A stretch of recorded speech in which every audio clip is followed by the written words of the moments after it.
चमकपुर गांव में गोपाल नाम का एक लड़का रहता था। उसकी सौतेली माँ और बाप ने उसे घर से निकाल दिया था। उसकी सौतेली माँ ने सब कुछ अपने और अपने बच्चों के नाम पे कर रखा था और गोपाल को हिस्से के नाम पे 3 गायें दे रखी थीं। गोपाल पढ़ा लिखा तो बहुत था, पर नौकरी ना मिलने के कारण उसने सोच लिया था कि वो अब उन तीनों गायें की खूब देख रेख करके उनसे जो दूध मिलेगा उसे बेच के अपना कारोबार चलाएगा। अब मैं बिल्कुल अकेला हो गया हूँ। गौ माता, तुम तीनों के अलावा मेरा अब कोई भी नहीं है। बस मेरा घर चलाने के लिए तुम तीनों को मेरी मदद करनी होगी। तीनों गायें बहुत ही हट्टी कट्टी और जवान थीं और रिश्ते में भी एक दूसरे की बहनें लगती थीं। चंपा, चमेली और मैना। मैना सबसे बड़ी और समझदार गाय थी। चंपा गर्भवती थी और चमेली को अभी अभी बच्चा हुआ था। वो दूध दे रही थी, जिसके दूध को बेच के गोपाल का थोड़ा बहुत घर चल रहा था। पर गोपाल को अब चंपा और मैना पे पूरा भरोसा था कि जब उनका बच्चा हो जाएगा तो वो खूब दूध देने लगेंगी और जिससे उसका कारोबार अच्छे से सेट हो जाएगा। देखा चमेली बहन, हमारे मालिक को कितनी उम्मीदें हैं हम तीनों से। हाँ चंपा, सुना मैंने, मालिक ने हमसे कितनी सारी उम्मीदें लगा रखी हैं। और उम्मीद रखे भी क्यों ना, कितना समय खर्च करते हैं मालिक हम पे और कितनी सेवा करते हैं हमारी, कितना खिलाते पिलाते हैं हमें। और फिर हम मालिक की उम्मीदों पे खरा ना उतरेंगी तो धिक्कार है हमारी जिंदगी पर। सही कह रही हो बहन तुम। चलो हम तो मालिक के लिए कुछ ना कुछ कर ही लेंगे। तुमने बच्चा दे दिया है, दूध भी दे रही हो, मैं भी गर्भवती हूँ। थोड़े दिनों में मैं भी बच्चे को जन्म दे दूंगी, फिर दूध भी देने लगूंगी। लेकिन इस मैना दीदी को देखो, हम दोनों से बड़ी हैं, एक बार भी बच्चा ना दे पाई आज तक। क्या इसका फर्ज नहीं बनता मालिक के लिए कुछ? ये तो बड़ी हैं, हमसे ज्यादा इसको मालिक के लिए करना चाहिए था, लेकिन हम छोटी होकर इतना सोच रहे हैं।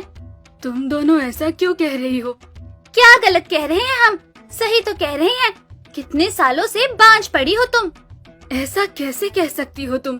बच्चा देना ना देना मेरे हाथ में थोड़े ना है। मैं भी तो माँ बनना चाहती हूँ ना। मैं भी चाहती हूँ कि दूध दूँ और मालिक को मेरे दूध से कुछ फायदा हो। अरे तुम क्या बच्चा दोगी जो इतने सालों से नहीं दे पाई? तुम ये ख्वाब लेना बंद करो कि तुम बच्चा दोगी और तुम्हारे दूध से मालिक को कोई फायदा होगा।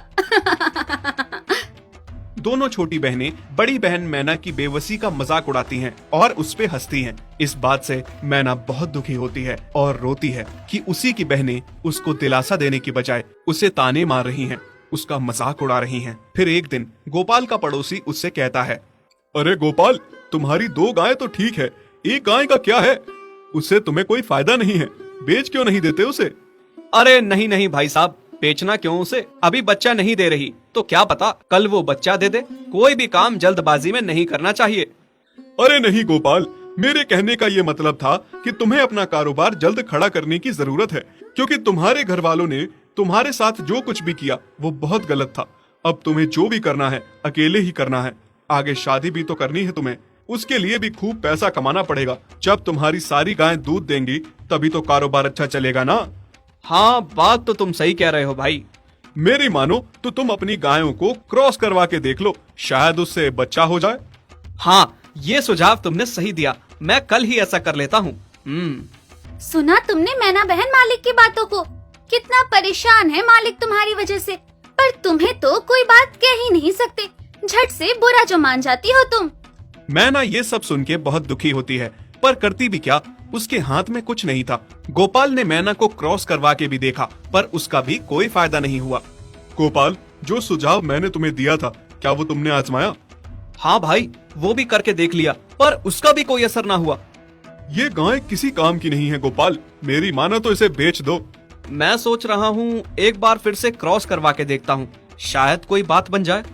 देख लो, पर मुझे नहीं लगता। देखा, इन लोगों को भी पता चल गया तुम बच्चा नहीं दे सकती, तुम बांझ ही रहोगी।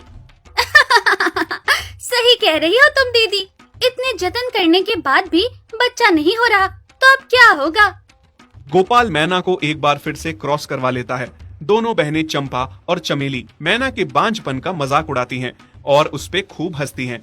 फिर एक दिन मैना चमेली के बच्चे के साथ खेल रही थी कि तभी चंपा देख लेती है। हाँ देख तो चमेली दीदी, ये मैना दीदी तेरे बच्चे के साथ क्या कर रही है? मुझे समझ में नहीं आ रहा, तू इस बांझ के साथ अपने बच्चे को कैसे छोड़ सकती है? जब मेरा बच्चा आ जाएगा